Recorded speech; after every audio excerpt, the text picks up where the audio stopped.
If we do not move swiftly to sign the American Recovery and Reinvestment Act into law, an economy that is already in crisis will be faced with catastrophe. Crisis unlike any we have seen in our lifetime. Millions more Americans will lose their jobs. Homes will be lost. Families will go without health care. Our crippling dependence on foreign oil will continue. That is the price of inaction.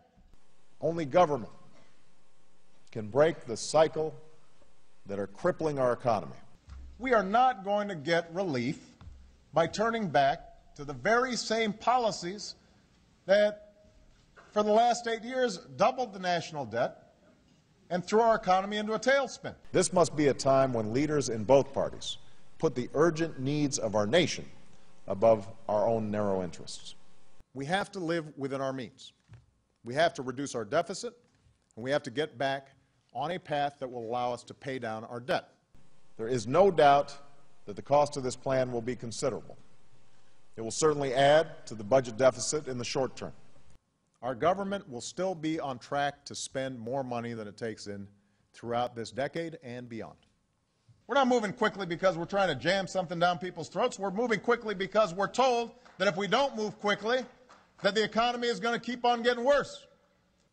That means more of your tax dollars each year will go towards paying off the interest on all the loans that we keep taking out.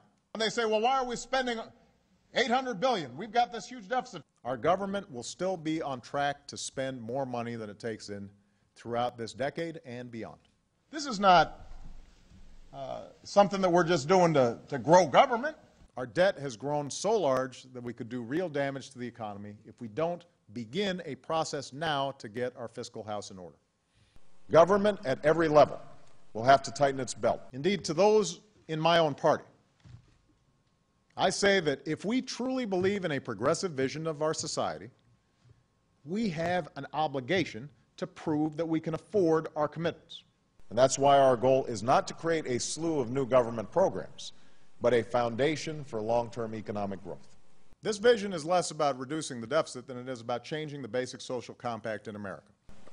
We cannot have a solid recovery if our people and our businesses don't have confidence that we're getting our fiscal house in order. And it's not going to happen as long as I'm president.